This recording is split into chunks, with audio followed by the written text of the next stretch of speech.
Dahil gabi naman mga beshi, malamang magluluto naman tayo ng ulam for dinner. So ayan mga beshi, nagisa na ako ng manok. So ayan, after ko magisa, ilagyan ko na ng tubig para pakuluan siya and then balikan siya.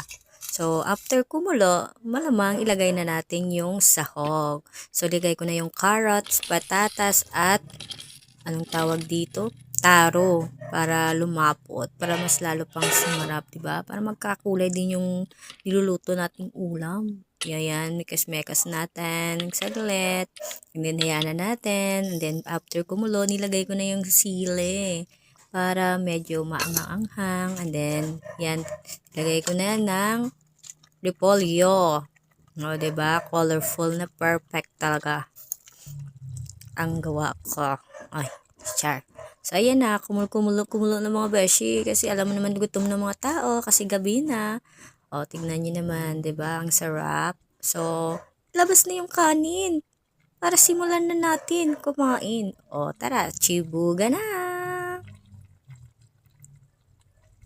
Ayan, mainit-init pa. Perfect!